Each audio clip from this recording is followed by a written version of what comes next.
जय श्री कृष्णा। राधे राधे मेरे प्यारे भक्त जनों।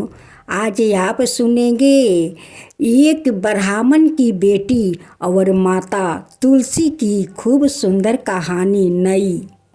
इस नई कहानी को जो सुनेंगे उन पर तुलसी माता प्रसन्न होंगे। उनकी मन चाहा फल जरूर माँ तुलसी देगी। एक गांव था। उस गांव में एक ब्राह्मण और ब्राह्मणी रहती थी। उनकी एक ही बेटी थी। उनकी बेटी माँ तुलसी का परम भक्त थी।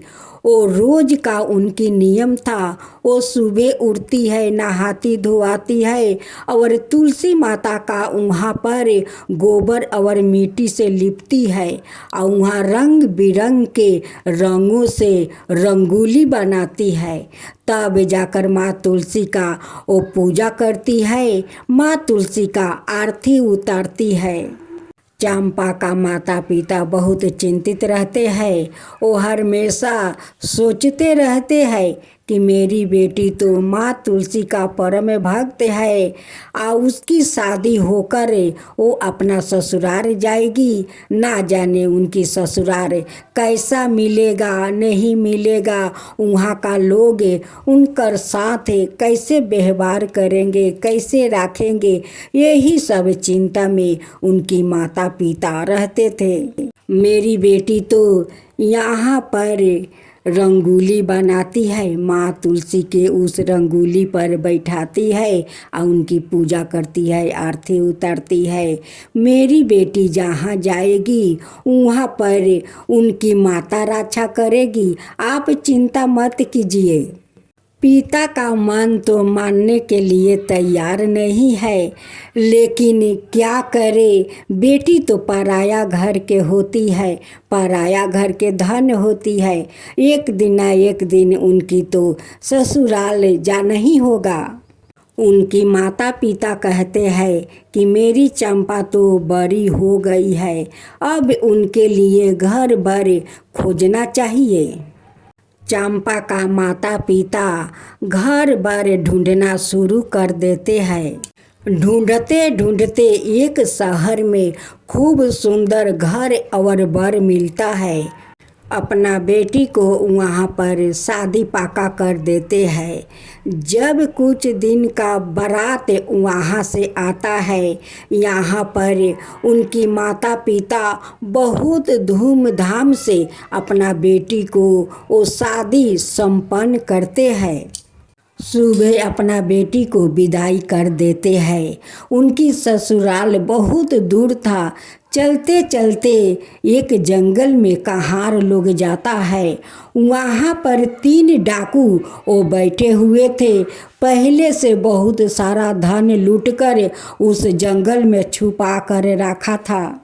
जब एक डाकू का नज़र पड़ा तो वो दोनों डाकू से कहने लगा कि देखो माल आ रहा है, 2 डोली में लदे हुए माल आ रहा है। आज तो हम लोग माले माल हो जाएंगे। आज सारे धन हम लोग दूल्हे और दुल्हन के लूट लेंगे। लेकिन चंपा का माँ तुलसी पाता वो तोड़कर उस डोली में रख दिया था और कही थी कि हे माँ तुलसी, आप ही मेरे बेटी को रक्षा कीजिए। तीनों डाकू कहार का डोली रोकवा लेते हैं और दूल्हे के सारे आभूषण लूट लेते हैं और कहते हैं कि अब चलो, दुल्हन का तो बहुत सारा आभूषण होगा शरीर में, चलो वहाँ लूटते हैं। लेकिन माँ तुलसी का कृपा से चंपा अदृश्य हो गई थी और उस डोली में विषहर सांप एक फोना मारकर वो बैठा था। जैसे तीनों डाकू पर्दा उठाते हैं डोली के, वैसे देखते हैं कि इस डोली में तो विषहर सांप फोना मारकर बैठे हैं। वो डर के मारे वो भागने लगा। वो विषहर सांप अपना शरीर से तीनों डाकू को लपेट लेती है और लपेट के कहती है कि यारे दुष्ट, तू जो दूल्हे के सारे आभूषण लूटा था उसे तो पहले लौटाओ, तबे तो तुझे छोड़ूंगी, डाकू दूल्हे के आभूषण उस डोली में रख देता है और हाथ जोड़कर कहता है कि हे नाग देवता, अब मुझे छोड़ दो। वो कहते हैं कि मैं कैसे छोड़ दूँ?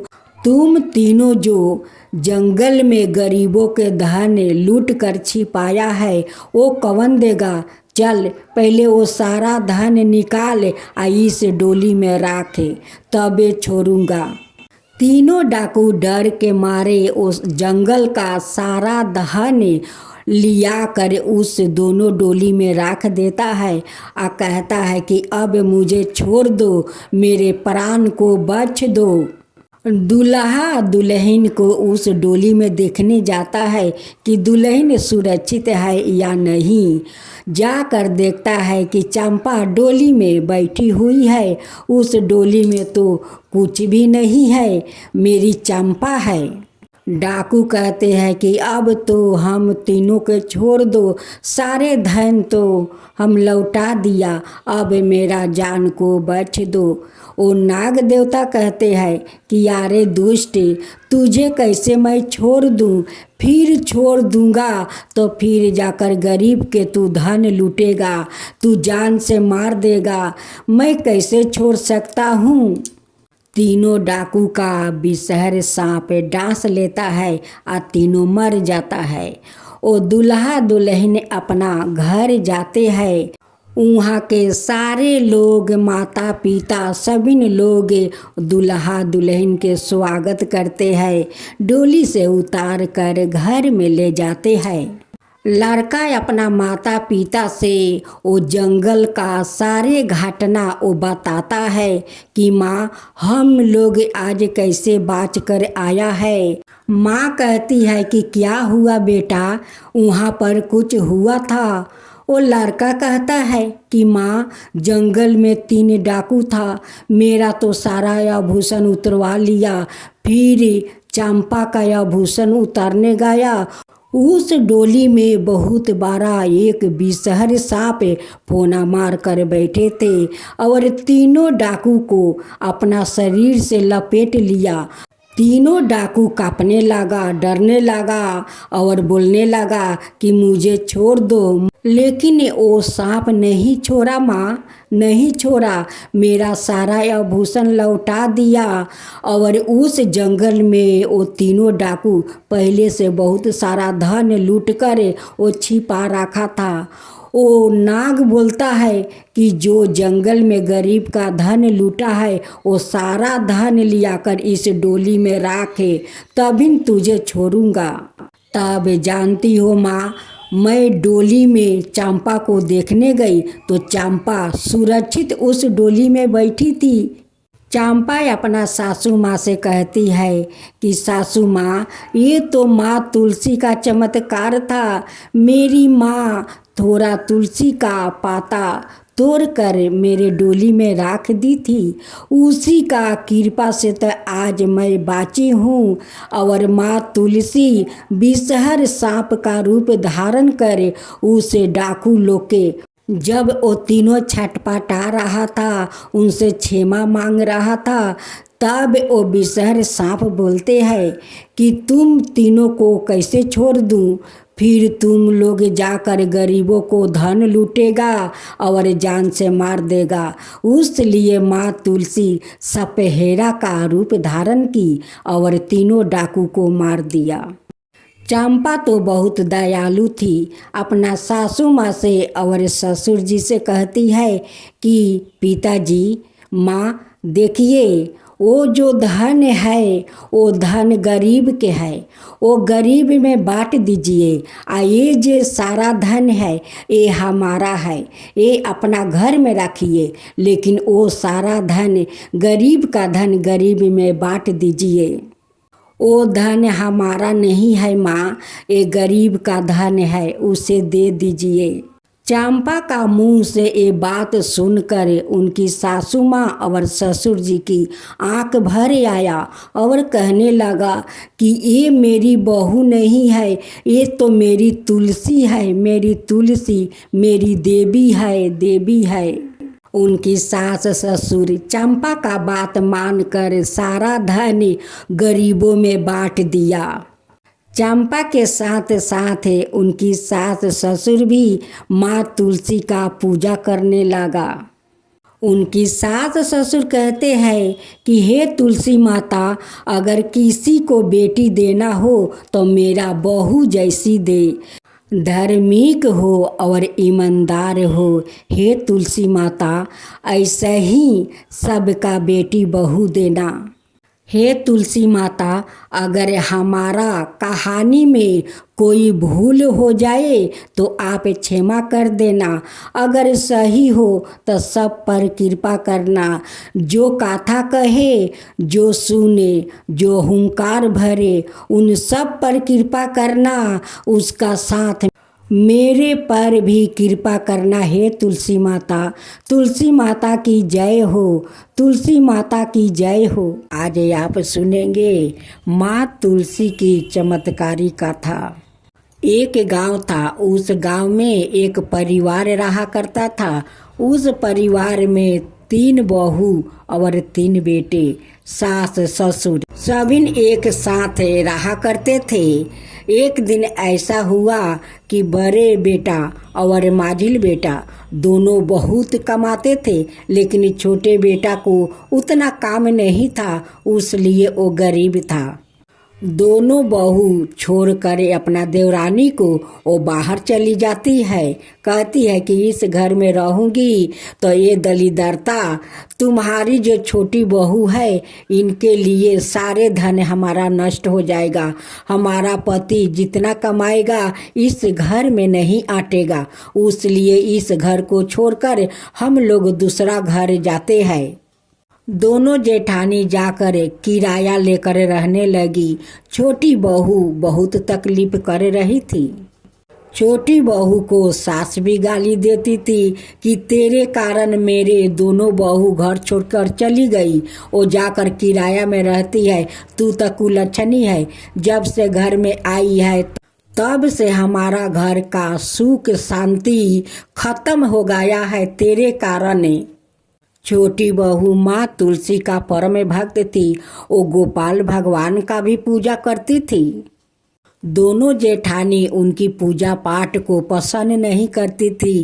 कहती है कि ये खाली पूजा पाठ करती है, पूजा पाठ, गरीबी तो खत्म होता नहीं है, तुलसी तो घर में धन देती नहीं है। जब देवरानी तुलसी माता का पूजा करने जाती है तो जेठानी चूल का मुट्ठी धर कर टांगती है। कहती है कि कुलच्छनी, तू तुलसी के पास जाएगी नहीं, गोपाल के पास जाएगी नहीं, तू पूजा मत कर, तू कुलच्छनी है।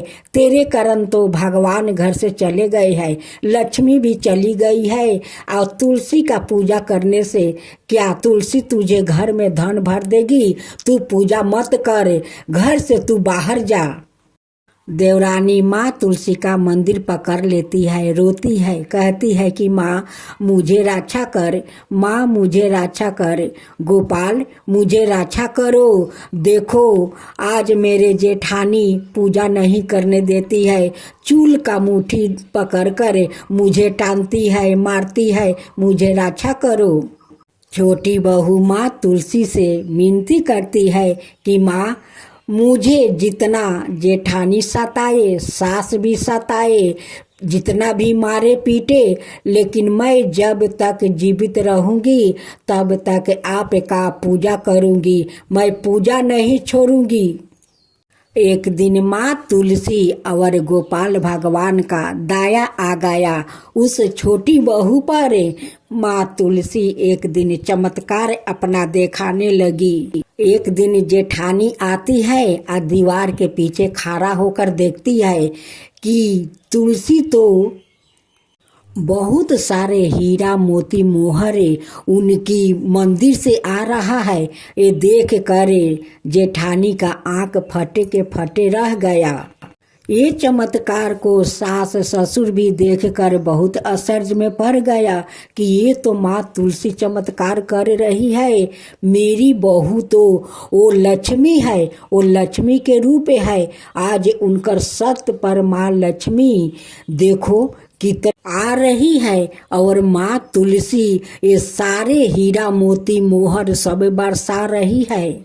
अब तो जेठानी एक दिन छोटी बहू का घर आती है और कहती है कि देवरानी तू सत्य है रे, तू सत्य है, तू तो लक्ष्मी है, तू क्या करती है कि तेरे घर में इतना सारा धन आता है।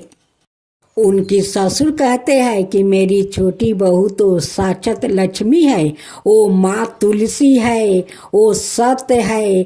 आज उनकी सत्य पर माँ तुलसी इतना सारा हीरा मोती मोहर वो बरसा रही है। वो तो गोपाल भगवान का कृपा है। माँ तुलसी बिना तो गोपाल भगवान भी भोग नहीं लगाते हैं। उनकी तुलसी होते हैं तभी वो भोग लगाते हैं।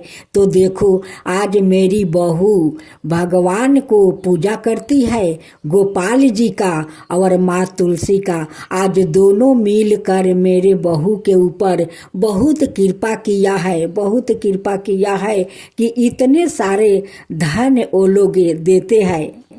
बड़ी जेठानी घर जाकर अपना माजिल जेठानी से कहती है कि देखो हम लोग तो उस देवरानी को छोड़कर हम लोग आ गया, यहाँ किराया पर है। और देखो आज देवरानी कितना महान है कि उनकी पूजा पाठ पर भगवान खुश है, माँ तुलसी खुश है। हम लोग उनके साथ ना जाने कितने हरकत किया है, कितना तकलीफ दिया है, कितना मारा पीटा है कि देखो आज हम लोग के पति को काम नहीं मिलता है, जो काम मिलता था वो भी छीन गया।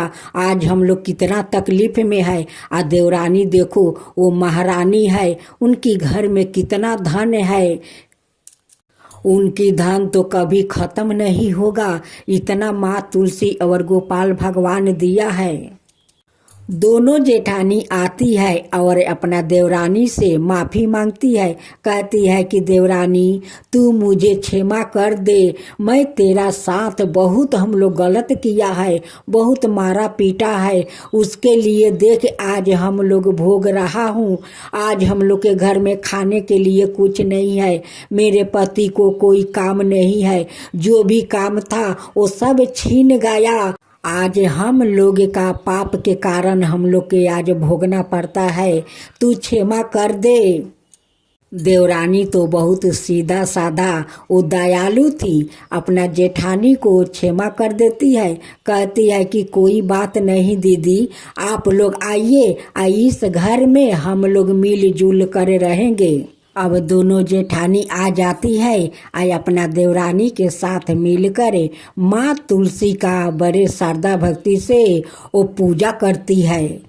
एक दिन माँ तुलसी सपना में वो जेठानी का दर्शन देती है और कहती है कि तू मेरे भक्त को बहुत तकलीफ दिया है, तुम दोनों मिलकर तुम जाओ, गंगा स्नान चल रहा है, तुम दोनों जाकर गंगा में डुबकी लगा कर आओ, तब मेरी पूजा करो, तभी न तुम दोनों को पाप से मुक्ति मिलेगा और तुम दोनों का पति को काम भी मिलेगा। सपने को देखकर दोनों जेठानी बहुत भयभीत हो जाती है। वो उठ कर कहती है अपना देवरानी से कि देवरानी आज माँ तुलसी सपने में दर्शन दिया था, वो कहती है कि तुम दोनों पापी है, तुम जाओ गंगा स्नान करके आओ, तभी तुम्हारा पाप धुल जाएगा और तुम्हारा पति को काम मिलेगा। छोटी देवरानी कहती है कि दीदी जो माँ तुलसी सपना में कही है वही करो, जाओ तुम दोनों गंगा स्नान करके आओ। दोनों जेठानी जाती है, गंगा स्नान करके आती है और माँ तुलसी का गोपाल का पूजा करने लगती है। तभी उनकी दोनों पति को बहुत अच्छा काम मिल जाता है। दोनों जेठ अब तो बहुत सारा पैसा कमाने लगा, अब वो लोग का खुशहाल जिंदगी जीने लगा। दोनों जेठानी माँ तुलसी से कहती है कि माँ आपका तो महिमा अपरंपार है, आपका कृपा अपार है। आपके कहे अनुसार हम लोग गंगा स्नान किया, आज हमारा पति को बहुत अच्छा काम मिल गया है, बहुत सारा पैसा कमा रहा है।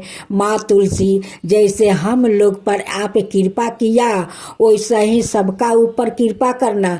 जो आपका कथा कहे, जो सुने, जो हुंकार भरे, उन सब का ऊपर कृपा करना माँ, सब का ऊपर कृपा करना। माँ तुलसी की जय हो, माँ तुलसी की जय हो, गोपाल भगवान की जय हो, गोपाल भगवान की जय हो। जय जय तुलसी माता, जय जय तुलसी माता, सब जग की सुखदाता वरदाता। जय जय तुलसी माता, जय जय तुलसी माता, सब योग के ऊपर, सब रोग के ऊपर, रुज से रक्षा करके भाव तराता। जय तुलसी माता, रुज से रक्षा करके भाव तराता। जय तुलसी माता। बाहु पुत्री है सयामा, सुरबली है गारामा, विष्णु प्रिया जो तुम के सेवे, सोनर तर जाता। जय जय जय तुलसी माता, जय जय जय तुलसी माता। हरि कैसे सभी राजते, त्रिभुवन से हो बनती थी, पति थी जनों की तारानी, तुम्हें हो भी खाता। जय जय तुलसी माता, जय जय तुलसी माता। लेकर जन्म बिजन में आई, दिव्या भवन में, मानव लोगी तुम्हीं से सुख सनपति पाता। मानव लोग तुम्हीं से सुख सनपति पाता। जय जय तुलसी माता, जय जय तुलसी माता।